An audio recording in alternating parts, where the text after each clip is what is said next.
Praise the Lord, hallelujah.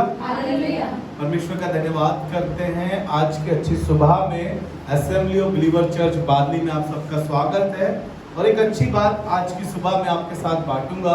जैसा आप लोगों को पता है, इन दिनों में हम अध्ययन कर रहे हैं होली स्पिरिट के विषय में, पवित्र आत्मा के विषय में हम सीख रहे हैं। और बीते हफ्ते में हमने पवित्र आत्मा के फलों के विषय में सीखा था। आज की सुबह में और आप इस हफ्ते में पवित्र आत्मा के वरदानों के बारे में सीखेंगे। हालेलुया।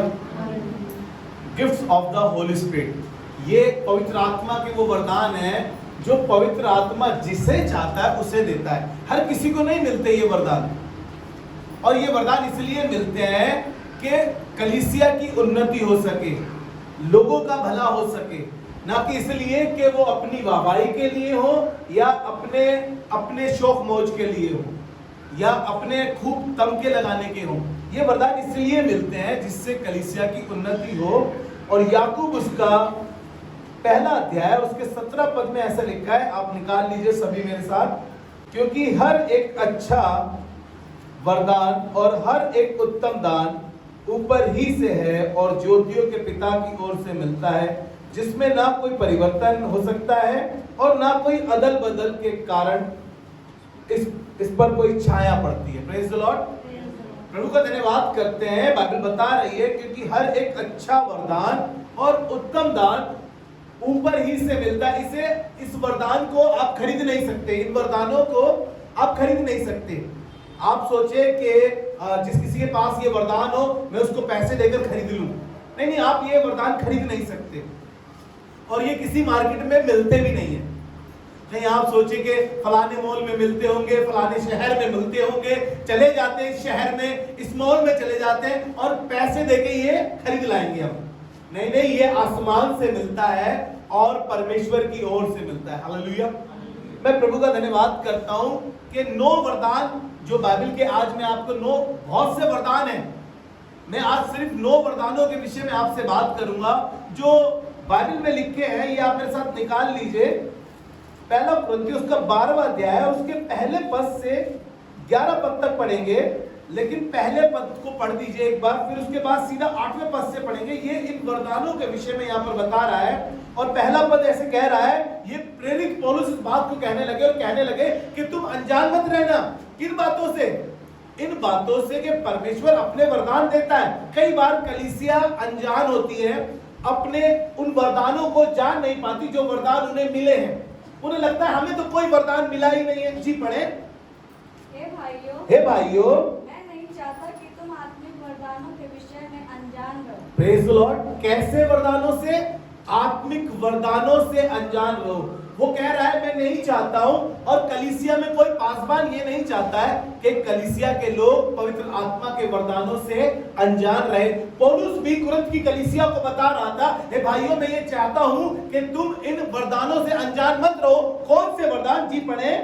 तुम जानते हो कि जब तुम अन्य जाति थे, हाँ, तो गूंगी मूर्तियों के पीछे जैसे चलाए जाते थे वैसे तुम गूंगी मूर्तियों के पीछे जैसे चलाए जाते थे चलते थे। इसलिए मैं तुम्हें चेतावनी देता हूँ मैं तुम्हें चेतावनी देता हूँ कि जो कोई परमेश्वर की आत्मा की अगुवाई से बोलता है, जो कोई परमेश्वर की आत्मा की अगुवाई से बोलता है, मैं नहीं कहता कि यीशु श्रापित है, यीशु श्रापित है, वो नहीं कहता। और ना कोई पवित्र आत्मा के बिना कह सकता है कि यीशु प्रभु है। कोई पवित्र आत्मा के बिना कह ही नहीं सकता कि यीशु प्रभु है। हालेलुया। जी आगे। वरदान तो कई प्रकार के हैं। ध्यान से सुनिएगा, वरदान कई प्रकार के हैं। मैं आज सिर्फ 9 वरदानों की बात करना मांगता हूँ। वरदान कई प्रकार के हैं, परंतु आत्मा एक ही है। पर आत्मा एक ही है। और सेवा भी कई प्रकार की सेवा भी कई प्रकार की है, परंतु प्रभु एक ही है। प्रभु एक ही है। Praise the Lord. कई प्रकार की सेवा है। कोई प्रचारक है ना, कोई वर्शिप लीडर है, कोई उपदेश देने वाला है, कोई शांति की बातें कहने वाला है, कोई दान देने वाला है। बहुत से वरदान हैं। लेकिन आज मैं इस अध्याय के 8वें पद से लेकर 10वें पद तक आपके साथ 9 वरदानों के विषय में बात करना मांगता हूं। और यहाँ पर ऐसा लिखा है, जी पढ़े। क्योंकि एक को आत्मा के द्वारा बुद्धि की बातें दी जाती है जी। और दूसरे को उसी आत्मा के अनुसार ज्ञान की बातें। जी। किसी को उसी आत्मा से विश्वास, हाँ। किसी को उसी एक आत्मा से चंगा करने का वरदान दिया जाता है। फिर किसी को सामर्थ्य काम करने की शक्ति, हाँ। और किसी को वशीकरण जी और किसी को आत्माओं की परख, हाँ और किसी को अनेक प्रकार की भाषा, हाँ और किसी को भाषाओं का अर्थ बताना। हाँ। परंतु ये सब प्रभावशाली कार्य वही एक आत्मा कराता है। Praise the Lord. ये सब प्रभावशाली कार्य एक ही आत्मा कराता है, और जिसे जो चाहता है वह बांट देता है। जिसे वो चाहता है उसे बांटता है। ध्यान से सुनिएगा, वो चाहता है जिसे उसे बांटता है। बंदा कैपेबल बनेगा तब मिलेगा, सिंसियर बनेगा तो उसे मिलेगा, वफादार बनेगा तो उसे मिलेगा, खुदा के साथ संबंध सही करेगा तो उसे मिलेगा। ऐसा नहीं है कि ये चना मुरमुरा है, बट रहा है, ले लो लाइन में लग लग के। नहीं भैया, ये चना मुरमुरा नहीं है, ये पवित्र आत्मा के वरदान है। उसमें कोई ऐसी बात देखता है उसको ये वरदान मिलते हैं। पहला वरदान जो है वो बुद्धि का वरदान है, क्योंकि एक ही आत्मा के द्वारा वो बुद्धि का ज्ञान देता है। और मैं विजडम के बारे में बात बता रहा हूं आपको। जो पहला वरदान है वो है खुदावन की विजडम। अभी आपने बुद्धि के बारे में बहुत सुना शुभम से, मैं प्रभु का धन्यवाद करता हूं। जो पहला वरदान है वो बुद्धि का वरदान है, विजडम ऑफ गॉड, खुदावन की बुद्धि से।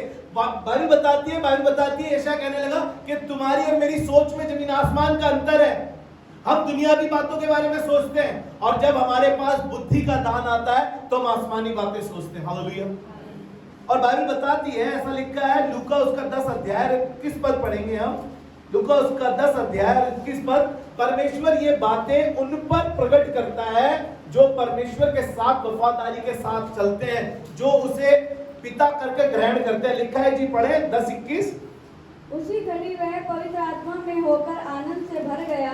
उसी समय वो पवित्र आत्मा से आनंद से भर गया और कहा, हे पिता, स्वर्ग और पृथ्वी के प्रभु, स्वर्ग और पृथ्वी के प्रभु, मैं तेरा धन्यवाद करता हूँ कि तूने इन बातों को ज्ञानियों और समझदारों से छिपा रखा। तूने ज्ञानियों और समझदारों से छिपाए रखा। किन बातों को? उन भेद की बातों को, उन वरदान की बातों को जो बड़े ज्ञानी बनते हैं, जिन्होंने बड़ी बड़ी डिग्रियां ली है, जिन्होंने बड़े बड़े अपने अपने तमके लगाए हैं, जिन्होंने बहुत सी डिग्रियां लेकर अपने आप को बहुत ऊंचे पर रखा है। कह रहा है खुदा बाप, तूने उन बातों को उन ज्ञानियों से छिपाए रखा और बालकों पर प्रकट किया।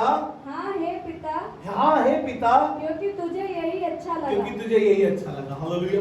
परमेश्वर को अच्छा लगा कि जो ज्ञानी लोग थे, जो बहुत अपने आप को ज्ञानवान समझ रहे थे, उनसे इन बातों को छिपा के रखा और कैसे लोगों पर प्रकट किया, जो बालक के समान खुदावन यीशु मसीह के पास आते हैं, अपने तमके लगाए हुए नहीं, अपनी विजडम से नहीं, जो संसारिक बुद्धि से अपने आप को कहते हैं कि हम बहुत ऊंचे हैं, हम जो कहते हैं वो हो जाता है, ऐसे करने से ऐसा हो जाएगा, तुम ऐसे अमीर बन जाओगे, तुम्हारे ऐसे बड़े काम हो जाएंगे, ये चीज तो ऐसे चली जाएगी।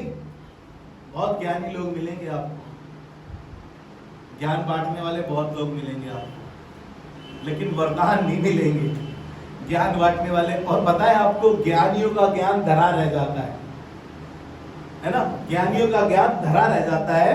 और पहला कुरिन्थियोस का अगर हम पढ़े दूसरा अध्याय, पहला कुरिन्थियोस का दूसरा अध्याय जब हम पढ़ते हैं, उसके 6 पद को पढ़ दीजिए एक बार।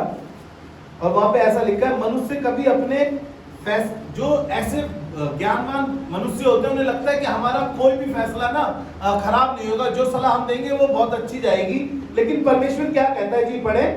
फिर भी सिद्ध लोगों में हम ज्ञान सुनाते हैं। वो कह रहा है फिर भी हम सिद्ध लोगों में ज्ञान सुनाते हैं, परंतु इस संसार का और इस संसार के नाश होने वाले हाकिमों का ज्ञान नहीं। वो कह रहा है इस संसार के ज्ञान की बातें नहीं कर रहा हूँ, उन हाकिमों की बातें नहीं कर रहा हूँ जो अपने आप को ज्ञानवान समझते हैं। कहने लगा कि मैं ऐसे ज्ञान की बात कर रहा हूँ जी, पढ़े। परंतु हम परमेश्वर का वह गुप्त ज्ञान, परमेश्वर का वो गुप्त ज्ञान भेद की रीति पर बताते हैं, जिसे परमेश्वर ने सनातन से हमारी महिमा के लिए ठहराया। हालेलुया। परमेश्वर ने सनातन से हमारी महिमा के लिए, ये गुप्त ज्ञान है, इसे खोजना पड़ेगा, इसमें मेहनत लगती है, इसमें टाइम स्पेंड करना पड़ता है, खुदा के साथ संबंध बनाना पड़ता है। ऐसे ही थोड़ी मिल जाएगा। कोई चना मुरमुरा बटरा ले लो जाके लाइन में लग के, भैया हर संडे चर्च आते क्यों नहीं मिला? अरे ज्ञान की बातें छिपी पड़ी है, ज्ञान की बातों को ढूंढना पड़ेगा, वो बुद्धि की बातें खोजनी पड़ेगी। अभी शुभम ने बताया, बाइबल बताती है कि बुद्धि से आकाश और पृथ्वी की रचना की गई है। और मैंने बहुत सारी बातें लिखी है और बाइबल बताती है। और 8वां पद, जिसे संसार के हाकिमों में से किसी ने नहीं जाना। संसार के हाकिम नहीं जानते, वो ज्ञानवान लोग इस ज्ञान को नहीं जानते जी। क्योंकि यदि वे जानते तो तेजो में प्रभु को यदि वो जानते तो तेजे में प्रभु को क्रूस पर ना चढ़ाते। वो नहीं जानते थे कि ये जगत का उद्धार करता है। वो नहीं जानते थे, उन्हें तो लग रहा था कि यीशु को क्रूस पर चढ़ा दो बस। आपको मालूम है, शैतान तक को मालूम नहीं था यीशु क्रूस पर ही चढ़ने आया था। वो तो आया ही इसलिए था ताकि उसके कामों का नाश कर सके। और याकूब उसका 1:5 बताता है, पर यदि किसी को बुद्धि की घटी हो, विजडम जो परमेश्वर का पहला वरदान है, अगर कोई मूर्ख व्यक्ति है, अगर उसको लग रहा है कि उसके सारे काम बवाल होते हैं, जो करता है सब बिगड़ जाते हैं, आज इस वचन को पकड़ लीजिए और कहें, याकूब 1:5 में लिखा है, पर यदि किसी को बुद्धि की घटी हो वो यहोवा से मांगे। आपको बुद्धि बाजार में नहीं मिलेगी, बादाम खाने से नहीं मिलेगी, ये पक्की बात है। क्योंकि बाइबल बता रही है, बाइबल सत्य है जो इसमें लिखा है। वो कह रहा है कि बुद्धि यहोवा की ओर से मिलती है। और कहने लगा, यहोवा, अगर किसी को बुद्धि की घटी हो वो यहोवा से मांगे, क्योंकि वो बिना उलाहना दिए उसे उद्धारता से देता है। Praise the Lord. आपको इसमें संदेह करने की जरूरत नहीं है, परमेश्वर बुद्धि का दाता है। और निर्बुद्धि लोग बड़े बिगड़े हुए काम कर जाते हैं, क्योंकि बाइबल बताती है, नीति वचन 14 उसके 14 अध्याय के पहले पद में लिखा है कि बुद्धिमान स्त्री अपने घर को बनाती है, और लिखा है मूढ़ स्त्री अपने घर को अपने हाथों से ढा देती है। क्योंकि उसने बुद्धि को पाया नहीं परमेश्वर से, उसने बुद्धि के लिए परमेश्वर से दुआ नहीं करी। और आपने पढ़ा होगा मत्ती रचित सुसमाचार उसके 7वें अध्याय के 24 पद में भी लिखा है कि बुद्धिमान व्यक्ति ने अपना घर चट्टान पर बनाया और मूर्ख ने बालू पर। बुद्धि अगर आपके पास है तो आपने अपना घर चट्टान पे बनाया। चट्टान ये नहीं कह रहा हूं कि आप जाके पहाड़ पर एक घर बना लीजिए, लोगों ने चांद पे बना लिया, आप पहाड़ पर बना लीजिए जाकर। नहीं, वो कह रहा है, किस लिए कह रहा है इस बात को? क्योंकि चट्टान खुदावन यीशु मसीह है। बाइबल बताती है जो चट्टान हमारे आगे आगे चलती थी वो खुद खुदावन यीशु मसीह था। हालेलुया। एक व्यक्ति से आपको मिलाऊंगा, इसके पास बहुत सारी विजडम थी। इसने परमेश्वर से मांगा ही सिर्फ बुद्धि का दान था। इसका नाम सुलेमान है और इसने परमेश्वर से प्रार्थना करी कि मुझे अपनी प्रजा का न्याय करने के लिए या उन्हें चलाने के लिए बुद्धि दे। और परमेश्वर ने लिखा है, बाइबल बताती है कि इसने बुद्धि मांगी, परमेश्वर ने इसे वैभव और ऐशो आराम सब चीजें दी। इसकी बुद्धि इतनी अगम्य थी और इसकी बुद्धि का लोहा माना जाता था। दूर देशों से लोग इसकी बुद्धि को जानने के लिए आते थे, जैसे शीबा की रानी आई। हालेलुया। यरूशलेम में आई वो शीबा की रानी, शीबा से यरूशलेम में उसकी बुद्धि को देखने आई थी, क्योंकि उसने उसकी बुद्धि की कृति बड़ी सुनी थी। मैं सब निकाल के पढ़ेंगे, आपको अच्छा लगेगा। ये पहला राजा उसका 4था अध्याय और उसका 29 और 30 पद है। पहला राजा उसका 4था अध्याय और उसका 29 और 30 पद। यहाँ पे ऐसा लिखा है जी, पढ़े। परमेश्वर ने सुलेमान को बुद्धि दी, परमेश्वर ने सुलेमान को बुद्धि दी और उसकी समझ बहुत ही बढ़ाई, और उसकी समझ बहुत बढ़ाई, और उसके हृदय में समुद्र तट के बालू के किरणों के तुल्य अनगिनत गुण दिए। Praise the Lord. ऐसे गुण दिए, अनगिनत गुण दिए, ऐसी बुद्धि दी जिसका लोहा माना जाता था।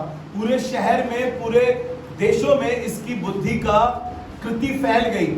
और मालूम है एक बार क्या हुआ, दो औरतें जिनको बच्चा हुआ था, वो औरतें एक का बच्चा मर गया। जैसे उसने करवट ली, उसकी गोद में पलट के उसका बच्चा मर गया। उसने दूसरी को उठा के अपने पास रख लिया, और जब दूसरी उठी उसने देखा और ये बच्चा तो मेरा नहीं है, मरा हुआ तेरा है। आपस में झगड़ा करने लगे और ये बात राजा सुलेमान के पास पहुंचाएगी। आपको मिलेगा ये पहला राजा उसका 3रा अध्याय, निकाल लीजिए।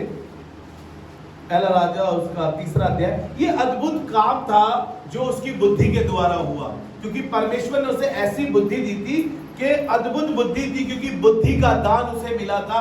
उसने परमेश्वर से बुद्धि के लिए इल्तिमास करी थी।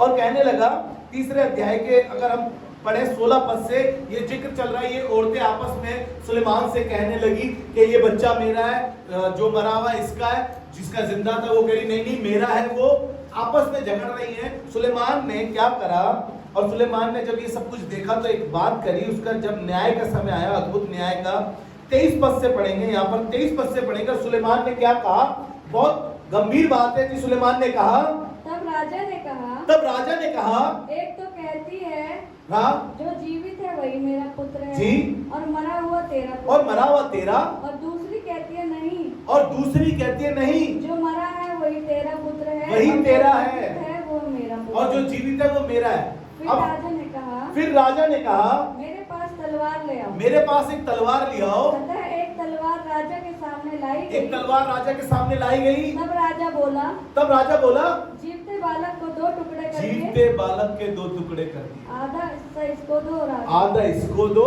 और आधा इसको दो। मालूम है हुआ क्या, जिसका बच्चा मर गया था वो बोली सही है सही है सही है, ऐसा ही करो, आधा इसको दो और आधा मुझे दे दो। लेकिन मालूम है क्या हुआ, राजा ने कैसा न्याय करा, जिसका बच्चा था उसने कहा नाना बच्चे को आधा आधा मत करो, बच्चे को पूरा इसी को दे। बात यहाँ खत्म नहीं हुई। राजा ने क्या कहा, राजा ने कहा बच्चा इसे दो, बच्चा इसका है, जो इसका भला चाहती है। यहाँ पर राजा की बुद्धि का लोहा माना गया। हालेलुया। परमेश्वर ऐसी बुद्धि ऐसी समझ देता है, जब बुद्धि का दान देता है तो ऐसी समझ, आपकी समझ के आगे कोई समझ नहीं रुक सकती। शीबा की रानी सुलेमान के पास आई उसकी बुद्धि को जानने के लिए। उसने उसकी बड़ी कृति सुनी, बड़ा उसके बारे में सुना, वो बहुत सब कुछ जानते हुए यरूशलेम को चली सुलेमान से मिलने के लिए। उसने बहुत सी भेंटें, बहुत से सोना चांदी, बहुत से द्रव्य लेकर वो सुलेमान के पास पहुंची। ये आपको मिलेगा, इसका 10वां अध्याय निकाल लीजिए, पहला राजा, इसका 10वां अध्याय, इसके पहले पद से आप पढ़ेंगे।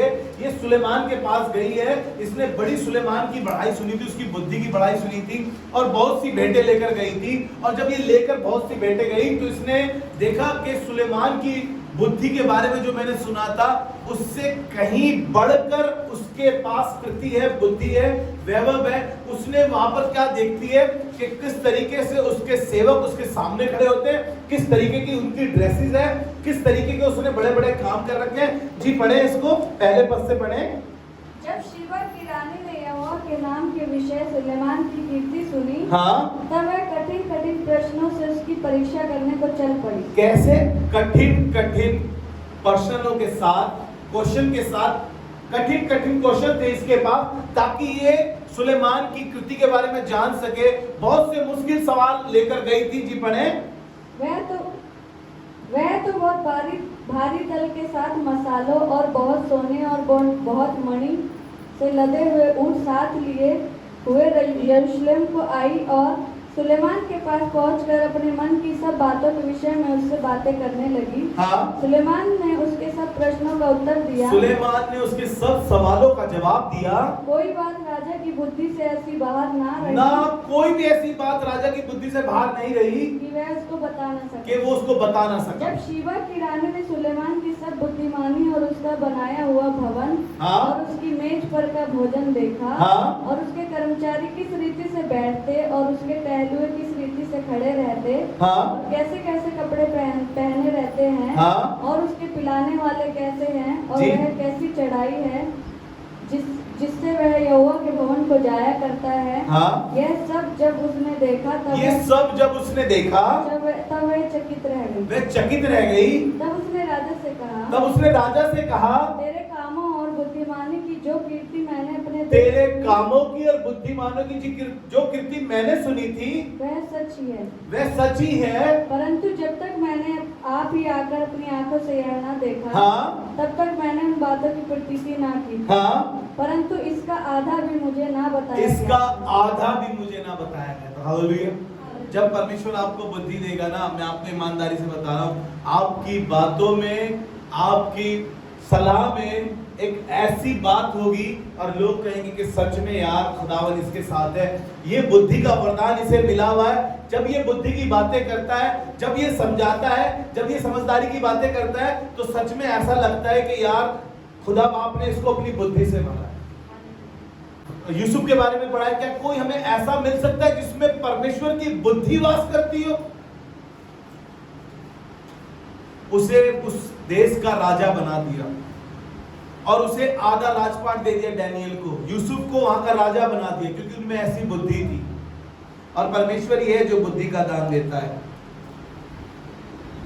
भजन संहिता 142 अध्याय और उसके दूसरे पद में लिखा है, स्वर्ग, परमेश्वर ने स्वर्ग से मनुष्यों पर दृष्टि की कि देखे कि कोई बुद्धिमान है, कोई परमेश्वर को खोजने वाला है कि नहीं। आज भी परमेश्वर कलीसिया पर निगाह लगाए हुए हैं कि कोई बुद्धिमान व्यक्ति है कि नहीं है, कोई परमेश्वर को खोजने वाला है कि नहीं है। यह सब गाड़ी बंगला मोटर कारी, ये सब फालतू की चीजें ढूंढने में लगे हुए हैं। सबको सिर्फ यही सब दिखाई दे रहा है। क्या कोई एक व्यक्ति है जो बुद्धिमानी से परमेश्वर को खोजता हो? पवित्र आत्मा के दूसरे वरदान की ओर आपको लेकर चलता हूं, जो ज्ञान की बातें हैं। कैसी बातें? ज्ञान की बातें। पौलुस कहने लगा कि मैं अपने वचन के कारण नहीं, अपनी बातों के कारण नहीं, उन लोहावनी बातों के कारण नहीं, लेकिन उस ज्ञान के द्वारा जो क्रूस पर चढ़ाए हुए मसीह को छोड़ और किसी बात को तुम्हारे सामने बयान ना करूं। जी निकालिए पहला कुरिन्थियों का दूसरा अध्याय और उसके 6 पद से 7वें पद तक पढ़ेंगे। यहाँ पर सिद्ध लोग हैं, ज्ञानवान लोग हैं, और ज्ञानवान लोगों के लिए क्या कहता है पौलुस? यहाँ पर लिखते हुए कहता है, प्रेरित पौलुस ये कहने लगा, जी पढ़े, फिर भी सिद्ध लोगों में हम ज्ञान सुनाते हैं, फिर भी हम सिद्ध लोगों में ज्ञान सुनाते हैं, जो बहुत पढ़े लिखे हैं, बहुत क्वालिफाइड हैं, बहुत डिग्री लिए हुए। कहने लगा फिर भी हम सिद्ध लोगों को ज्ञान सुनाते हैं, परंतु इस संसार का और इस संसार के नाश होने वाले हाकिमों का ज्ञान नहीं। ऐसा ज्ञान नहीं सुनाते जो इस संसार के हाकिमों का है, उन ज्ञानवानों का है, ऐसा नहीं। जी पढ़े, परंतु हम परमेश्वर का वह गुप्त ज्ञान, परमेश्वर का वह गुप्त ज्ञान, फिर से बता रहा हूं आपको, इसको खोजना पड़ता है। इस ज्ञान को परमेश्वर के साथ संबंध बनाना पड़ता है, इस बाइबल के साथ टाइम स्पेंड करना पड़ता है, तब जाकर कहीं ज्ञानवान बनते हैं। जी आगे बढ़े, परंतु वह गुप्त ज्ञान, परंतु वह गुप्त ज्ञान भेद की रीति पर बताते हैं, भेद की रीति पर बताते हैं, जिसे परमेश्वर ने सनातन से हमारी महिमा के लिए जिसे ठहराया। परमेश्वर ने सनातन से हमारी महिमा के लिए रखा है। हालेलुया। मैं प्रभु का धन्यवाद करता हूं, परमेश्वर कलीसिया में ऐसे समझदार, ऐसे ज्ञानवान लोगों को खड़ा करता है ताकि परमेश्वर की महिमा कर सके। जी इसके पहले पद से पढ़े, हे भाइयों, हे भाइयों, जब मैं परमेश्वर का भेद सुनाता हुआ तुम्हारे पास आया, जब मैं परमेश्वर का भेद सुनाता हुआ तुम्हारे पास आया, तो शब्दों या ज्ञान की उत्तमता के साथ नहीं आया। ध्यान से सुनिए, कह रहा है शब्दों, भाई साहब ऐसे वर्ड्स निकाल कर लाया ना डिक्शनरी से, ऐसा ज्ञान निकाल कर लाया हो ना, इतने साल पुरानी डिक्शनरी पढ़कर आया हूं, उर्दू, इंग्लिश, हिंदी सब पढ़कर आया हूं। पौलुस कहने लगा भाइयों सुनो मेरी बात, मैं अपने शब्दों को, शब्दों या ज्ञान की उत्तमता के साथ नहीं आया। शब्दों या ज्ञान की उत्तमता के कारण नहीं आया, क्योंकि मैंने यह ठान लिया था कि मैंने ये ठान लिया था कि तुम्हारे बीच यीशु मसीह वरन क्रूस पर चढ़ाए हुए मसीह को छोड़ और किसी बात को ना जाने, और किसी बात को न जाने, और किसी बात की बड़ाई मत करो, यीशु मसीह की सलीब के सिवा। हम बहुत सी बड़ाइयां करते हैं ना भाई साहब, हमारे घर में भाई साहब बहुत बुद्धिमान है, बड़ी डिग्री ली है, बड़े ज्ञानवान है, वो कह रहा है अरे परमेश्वर का ज्ञान कहीं उत्तम है। पहला कुरिन्थियों उसका पहला अध्याय उसके 25 पद में ऐसा लिखा है, क्योंकि परमेश्वर की मूर्खता मनुष्य के ज्ञान से ज्ञानवान है। मनुष्य की परमेश्वर अगर मूर्खता भी करेगा ना तो भी हमारे ज्ञान से कहीं बढ़कर है उसकी, हमारे ज्ञान से कहीं बढ़कर उसकी तो मूर्खता ही है। वो बता रहा है इस बात को, लेकिन बाइबल क्या बताती है कि उसने अपनी समझ से पृथ्वी और आकाश तक को बनाया है। और हम सोचते हैं कि हमने 4 किताबें क्या पढ़ ली, 4 डिग्री क्या हासिल कर ली, 4 अच्छे एजुकेटेड लोगों में क्या बैठ गए। भाई साहब हमसे ज्यादा ज्ञानवान कोई नहीं है। 4 देशभक्ति की किताब क्या पढ़ ली, 4 नेताओं के साथ क्या रह लिए, और हमें लगता है कि हम बहुत बड़े ज्ञानवान हैं। परमेश्वर कह रहा है तुम्हारे ज्ञान से कहीं बढ़कर तो मेरी मूर्खता है। आगे बढ़े, और परमेश्वर की निर्बलता मनुष्य के बल से बहुत बलवान है। और परमेश्वर की निर्बलता, अगर परमेश्वर कमजोर भी दिखाई देगा ना कह रहा तुम्हारे कहीं बल से बलवान है। हालेलुया। जी आगे पढ़े, इसको आगे पढ़े, 26 पद पढ़े, देखिए क्या क्या। हे भाइयों, अपने बुलाए जाने को तो सोचो, अपने बुलाए जाने को तो सोचो कि ना शरीर के अनुसार बहुत ज्ञानवान, ना तो शरीर के अनुसार बहुत ज्ञानवान। भाई साहब चाहे कितनी डिग्री वाले क्यों ना हो तुम, वो कह रहा है शरीर के हिसाब से बहुत ज्ञानवान हो गए तुम, बहुत ज्ञानियों के साथ बैठे होगे तुम, लोग तुम्हें ज्ञानी कहते होंगे, तुमने अपना नाम ही ज्ञानी रख लिया होगा। वो कह रहा है ऐसे लोगों के लिए कहने लगा, जी पढ़े, कि ना तो शरीर के अनुसार बहुत ज्ञानवान, ना तो शरीर के अनुसार बहुत ज्ञानवान, और ना बहुत सामर्थी, और ना बहुत सामर्थी, और ना बहुत कुलीन बुलाए गए। हाँ, परंतु परमेश्वर ने जगत के मूर्खों को चुन लिया है। ध्यान से सुनिएगा, परमेश्वर ऐसे लोगों को चुनता है जो परमेश्वर के सामने मूर्ख बने हुए हैं, जो परमेश्वर कहते हैं प्रभु मुझे सच में कुछ नहीं आता, अगर तेरी रूह ना सिखाए तो मैं कुछ नहीं कर सकता, प्रभु मुझे तो प्रार्थना करनी भी नहीं आती, यदि तेरा पवित्र आत्मा मुझे ना सिखाए तो मैं नहीं कर सकता हूं प्रार्थना। वो इस बात को कह रहा है। जी पढ़े, परंतु परमेश्वर ने जगत के मूर्खों को चुन लिया है, हाँ, कि ज्ञानवानों को लज्जित करे, ताकि संसार के ज्ञानियों को लज्जित करे। जो संसार के ज्ञानवान लोग हैं, ये गुप्त भेद है जो परमेश्वर ने छिपा के रखा है, ये गुप्त ज्ञान है, इसके लिए आपको मेहनत करनी पड़ेगी खुदावन के साथ। हालेलुया। पहला कुरिन्थियों उसका 14वां अध्याय उसका 12 पद, इसलिए तुम भी जब आत्मिक वरदानों की धुन में हो, ध्यान से सुनिएगा, हर कोई इस धुन में रहता है, हर कोई चाहता है कि मुझे चंगाई का वरदान मिल जाए। जब मैं दुआ करूं तो बीमार आदमी एकदम ठीक होकर खड़ा हो जाए, जब मैं भविष्यवाणी करूं तो एकदम से वो पूरी हो जाए। वो कह रहा है कि जब तुम भी जब आत्मिक वरदानों की धुन में हो तो ऐसा प्रयत्न करो, तो ऐसा प्रयत्न करो, ऐसी मेहनत करो, ऐसा यत्न करो, जी करो, कि तुम्हारे वरदानों की उन्नति से कलीसिया की उन्नति हो। Praise the Lord. वरदान मिले तुम्हें, अच्छी बात है, लेकिन इसलिए मिले कि कलीसिया की उन्नति हो। हालेलुया। हम वरदान चाहते हैं कि हमारे तबके लगे, लोग गए वो चंगाई सभा करते हैं, वो चंगाई के दाता हो गए हैं, वो प्रॉफिट है, वो उनकी मीटिंगों में तो चंगाई बहती है। लोग इसीलिए अपनी कलीसिया को छोड़ कर दूसरी कलीसियाओं में जाते हैं, दूसरे शहरों में जाते हैं कि वहां पर चंगाई मिलती है। क्यों? वहां का यीशु कोई और है, वहां का यीशु कोई और है, वहां पर भी वही यीशु है, वहां पर भी वही पवित्र आत्मा है जो यहाँ पर कार्य करता है। और पवित्र आत्मा कह रहा है कि तुम वरदानों की धुन में तो रहो, लेकिन एक काम करना, ऐसे वरदानों की धुन में रहना जिससे कलीसिया की उन्नति हो सके। हालेलुया। परमेश्वर चाहता है कि कलीसिया की उन्नति हो। ज्ञानवान बातों में हम ज्ञानवान तो हो, लेकिन परमेश्वर का ज्ञान रखें। निकाले एक और वचन मेरे साथ, तीसरी पवित्र आत्मा का तीसरा वरदान जो विश्वास का वरदान है, जो हर एक नए व्यक्ति में इंपार्ट किया जाता है। ये विश्वास फल भी था और ये विश्वास आत्मा का दान भी है। और प्रभु का धन्यवाद करते हैं, ये आत्मा का दान जब आप इसके विषय में जानते हैं अच्छे से, मैं आज आपको एक पीढ़ी से मिलवाना चाहता हूं। एक पीढ़ी है और इसने इस विश्वास को तीसरी पीढ़ी तक इंपार्ट किया। जो विश्वास का वरदान था ये तीसरी पीढ़ी तक इंपार्ट किया। ये आपको दूसरा तीमुथियुस निकाल लीजिए मेरे साथ, दूसरा तीमुथियुस उसका पहला अध्याय और उसके 5 से 7 तक पढ़ेंगे। ये तीमुथियुस की नानी है। यहाँ पर तीमुथियुस से प्रेरित पौलुस बात कर रहा है और बात करते करते उसको उसके नानी का विश्वास याद दिला रहा है, उसकी माँ का विश्वास याद दिला रहा है। कह रहा है तेरी नानी जो लुइस थी और तेरी माता जो यूनिके थी, मैंने उनका विश्वास देखा है और ईमान करता हूं इस बात पे कि तुझ में भी वो विश्वास पाया जाता है। मैं आपको बताना मांगता हूं, इससे पहले ये पद पढ़े, अपने बच्चों में या अपने अंदर वो विश्वास का वरदान पैदा करें ताकि आप अपनी आने वाली जनरेशन में ये विश्वास पैदा कर सकें।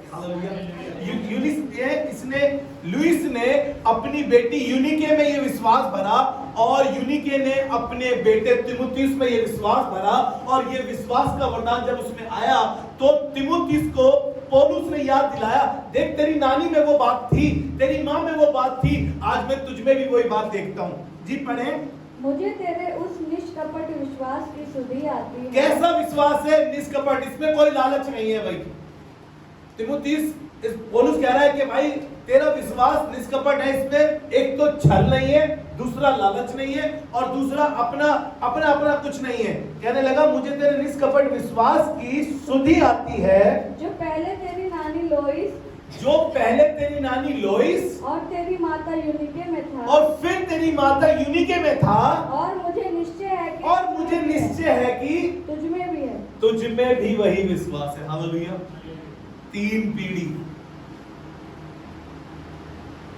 कैसे विश्वास भरोगे अपने बच्चों में जब तुझ में ही नहीं है? तो जब तुम में ही नहीं है तो अपने बच्चों में क्या विश्वास भरेंगे?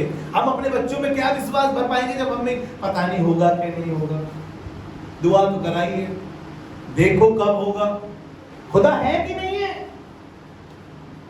खुदा है कि नहीं है? विश्वास करो, प्रार्थना की। बाइबल बताती है कि धर्मी जन की प्रार्थना से रोगी बच जाएगा, विश्वासी की प्रार्थना से रोगी बच जाएगा। आपको बता रहा हूं, अगर धर्मी हो, अगर विश्वासी हो, तो आपकी प्रार्थना से बड़े अद्भुत काम हो सकते हैं। हालेलुया। 12 वर्ष से वो स्त्री थी जिसको लहू बहता था। 12 वर्ष हो गए थे उसको लहू बहते बहते, लेकिन उसको ईमान था, उसको विश्वास था कि मैं यीशु के दामन को छू लूंगी तो चंगी हो जाऊंगी। उस सूबेदार को विश्वास था कि यीशु कह देगा तो मेरा सेवक चंगा हो जाएगा। आपको बता रहा हूं, ये विश्वास का वरदान आप खरीद नहीं सकते। आप कोई भी वरदान नहीं खरीद सकते, लेकिन आप इसे खुदा से प्राप्त कर सकते हैं, उसकी पवित्र आत्मा से प्राप्त कर सकते हैं, और यीशु से कह सकते हैं कि हमें पवित्र आत्मा का ये दान। हालेलुया। निकाले याकूब उसका 5 अध्याय निकाले। याकूब की पत्री उसका 5वां अध्याय उसका 15 पद पढ़ेंगे। और विश्वास की प्रार्थना के द्वारा रोगी ध्यान बच से जाएगा। सुनिएगा। और विश्वास की प्रार्थना के द्वारा रोगी बच जाएगा। रोगी बच जाएगा। आपको बताऊं, बीमार आदमी विश्वास से प्रार्थना की जाएगी, अगर उसके अंदर विश्वास का वरदान होगा तो क्या होगा? बीमार आदमी उठ खड़ा होगा। अगर बीमार आदमी को विश्वास है कि प्रभु यीशु मसीह है, तो आपको मालूम है वो चंगा हो जाएगा। बाइबल तो बताती है वो चंगा करने वाला परमेश्वर है। आगे हम चंगाई के वरदान के विषय में और बातें करेंगे। और बाइबल क्या कह रही है कि और विश्वास की प्रार्थना के द्वारा रोगी बच जाएगा, और प्रभु उसको उठाकर खड़ा करेगा। अगर वो पापी भी होगा तो उसके पाप भी क्षमा करेगा। हालेलुया। अगर आप विश्वास करते हैं खुदा यीशु मसीह में, आपने गुनाह किया है, आप गुनहगार हो, आप पापी हो, वो नहीं, आपके अंदर विश्वास भरेगा, विश्वासी के द्वारा आपको चंगा करेगा, विश्वास की प्रार्थना के द्वारा वो आपको बीमारी के बिस्तर से खड़ा भी करेगा और आपके पाप भी क्षमा करेगा। हालेलुया। चलिए मैं आपको चौथे वरदान की ओर लेकर चलता हूं। पवित्र आत्मा के द्वारा जो चौथा वरदान है वो चंगा करने का वरदान है। Praise the Lord.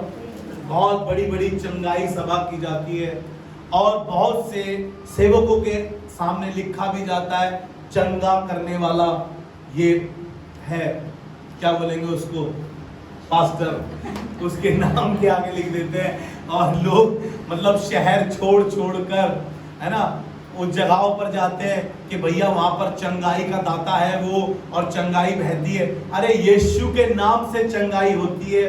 यीशु आपके पास है। बाइबल बताती है जहाँ 2 या 2 से अधिक मेरे नाम से इकट्ठे होते हैं मैं वहां हाजिर होता हूँ। आपको पता है यीशु जहां होता है वहां चंगाई होती है। वो 2 और 2 के साथ भी होता है, वहां पर भी चंगाई होती है। मैं आपको ईमानदारी से बता रहा हूं, आपको बहुत दूर जाने की जरूरत नहीं है, अपने परिवार में ही प्रार्थना करने की जरूरत है, अपने परिवार के साथ ही प्रार्थना करने की जरूरत है, और चंगाई बहने लगेगी। आपको मालूम है चंगाई बहने लगेगी। बहुत दूर जाने की जरूरत नहीं है, क्योंकि यीशु चंगा करता है, कोई खादिम चंगा नहीं करता। वरदान भले ही वो देता है, लेकिन चंगा परमेश्वर ही करता है। हालेलुया। निकाले भजन संहिता उसका 107 अध्याय और उसका 20 पद, ऐसा लिखा है वहां पे, वे अपने वचन के द्वारा चंगा करता है। कैसे करता है? वे अपने वचन के द्वारा चंगा करता है। किसी पादरी ने नहीं चंगा किया है। अगर आपके जीवन में आपने किसी बड़ी बीमारी से निजात पाई है, आप किसी बीमारी से छुटकारा पाया है, मैं आपको ईमानदारी से बता रहा हूँ कि परमेश्वर ही चंगा करने वाला है। वो शब्द भेजकर चंगा करता है, बाइबल बता रही है वो शब्द भेजकर चंगा करता है, और जिसे जो गड्ढे में पड़े हैं उन्हें वह निकालता है। हालेलुया। वो गड्ढे से निकालने वाला परमेश्वर है। और बाइबल बताती है, भजन संहिता 147 अध्याय उसके 3 पद में लिखा है, वह खेदित मन वालों को चंगा करता है और उनके घाव पर मरहम पट्टी बांधता है। आपके घाव पर परमेश्वर ही है जो आपके घाव को, मुझे नहीं पता कि आपके घाव वो दिखने वाले हैं या आपके जिस्म के अंदर वो घाव है, कैसे भी घाव क्यों ना हो, किसी भी तरीके के घाव क्यों ना हो, किसी भी परेशानी से क्यों ना गुजरे हो आप, वो परमेश्वर चंगा करने वाला परमेश्वर है। हालेलुया। वो मरहम पट्टी बांधने वाला परमेश्वर है। आपको याद होगा जब वो यरूशलेम को छोड़कर यरीहो को जा रहा था, व्यक्ति वो यरीहो को जा रहा था, लिखा है कि रास्ते में डाकुओं ने उसे मारा पीटा अधमरा कर छोड़ दिया। ऐसा अधमरा था, एक लेवी वहां से जा रहा था, एक याजक वहां से जा रहा था। ये वही पास्टर है, ये वही गीतकार है जो खुदा की सेवा करते हैं, ये कतरा कर निकल गए। लेकिन एक सामरी आया,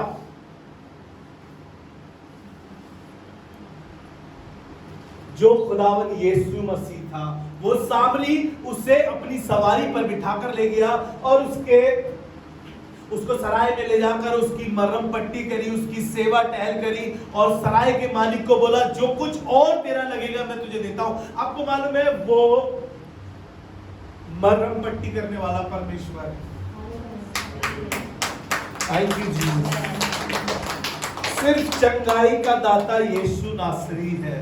वो लोगों को वरदान देता है ताकि लोग उसके नाम से प्रार्थना करते हैं तब चंगे होते हैं। आपको मालूम है एक बार क्या हुआ, मैं एक जगह आपको बाद में लेकर चलूंगा, मैं आपको एक वचन और पढ़ाता हूं। प्रेरितों के काम उसका 19 अध्याय और उसके 11 पद और 12 पद को पढ़ेंगे। प्रेरितों के काम उसका 19 अध्याय और उसके 11 पद को पढ़ रहे हैं। परमेश्वर देखिए ये व्यक्ति है पौलुस, जो पहले शाऊल कहलाता था। पौलुस जो शाऊल है उसका अर्थ है छोटा और पौलुस का अर्थ है बड़ा। पहले ये विरोधी था मसीहों को सताता था, उन्हें मारता पीटता था। ना जाने इसके पास ये चंगाई का वरदान कैसे आ गया।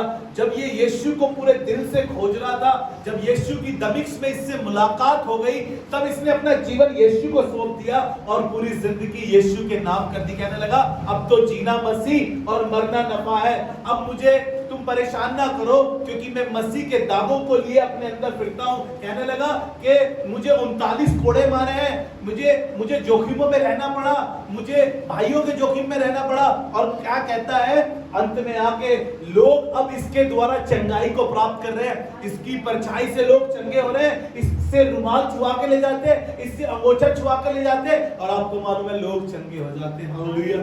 जी पढ़े 11वां पद पढ़े इसका। परमेश्वर पौलुस के हाथों से सामर्थ के अनोखे काम दिखाता था। ध्यान से सुनिएगा, परमेश्वर पौलुस के हाथों से अनोखे और सामर्थ के काम दिखाता था। और यहाँ तक कि रुमाल और अंगोछे उसकी देह से स्पर्श करा यहाँ तक कि डालते थे। रुमाल और अंगोछे उसकी देह से छुआ कर ले जाते थे और रोगी के ऊपर डाल देते थे और रोगी चंगा हो जाता था। हालेलुया। पौलुस को जब ये वरदान मिला तो लोग उसके पास अब रुमाल लेकर अंगोछा लेकर आते हैं और पौलुस लोगों को चंगा करता था। यहाँ तक कि नहीं, वो लोगों को चंगा करता था, उसने मृतक तक को जिंदा कर दिया था। जब वो एक जगह प्रचार कर रहा था, एक जवान अटरिया पर बैठा था, खिड़की के बाहर बैठा था और वो गिर गया और मर गया। और बाइबल बताती है पौलुस उस पर जाकर लेट गया और वो जवान जिंदा हो गया। हालेलुया। ये वरदान खुदावन देता है। आपको बता रहा हूं कि यीशु चंगा करता है और गीतकार भी इस बात को कह रहा है, वो चंगा करता है, वो चंगा करता है, यीशु तू चंगा करता है। और कहने लगा तू जीवन देता है और बहुतायत का जीवन देता है। हालेलुया। और यहां तक कि कि लोग उससे रुमाल और अंगोछे उसकी देह से छुआ कर ले जाते थे और बीमारों पर डालते थे और उनकी बीमारियां जाती रहती थी। जाती रहती थी। और हालेलुया। दुष्ट आत्मा उनमें से निकल जाए। और तो और दुष्ट आत्माएं, जो बीमारी की दुष्ट आत्माएं थी, वो निकल जाती थी।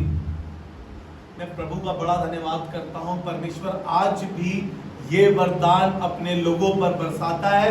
लेकिन हमारी भूख पवित्र आत्मा के वरदान पाने की है या दुनियावी चीजें पाने की है? हमारे को संसारिक बुद्धि की आवश्यकता है या हमें परमेश्वर की बुद्धि की आवश्यकता है? हम ऐसी बुद्धि मांगते हैं कि हमारे को लगता है हम इसको नीचा दिखाएं, हमारा इससे ज्यादा रुतबा हो। लेकिन आपको पता है ये सिर्फ संसारिक बुद्धि है। लेकिन जो परमेश्वर बुद्धि देता है वो अगम्य है। वो दूसरों का भला सोचेगा, वो दूसरों के बारे में सोचेगा। जब परमेश्वर बुद्धि देगा तो वो उसको दूसरों पर तरस आएगा। जब परमेश्वर बुद्धि देगा वो दूसरों की हेल्प करेगा। और जब संसारिक बुद्धि होती है वो सिर्फ अपना अपना सोचती है, किसी तरीके से मेरा घर बढ़ जाए, किसी तरीके से मेरा बच्चा आगे निकल जाए, किसी तरीके से मेरी कांग्रीगेशन बड़ी हो जाए, किसी तरीके से मेरा चर्च बड़ा हो जाए। ये सिर्फ दुनियावी बुद्धि है। आसमानी बुद्धि जब आप मिलेगी तो आप खुदा के कामों को देखेंगे और खुदा के काम होते हुए देखेंगे। हालेलुया।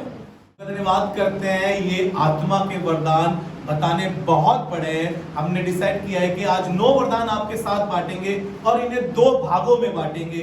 तो हम पहले भाग से पवित्र आत्मा के 4 वरदानों को सुनेंगे और उसके बाद 5 वरदानों को और हम दूसरे भाग में सुनेंगे। प्रभु आपको आशीष दे।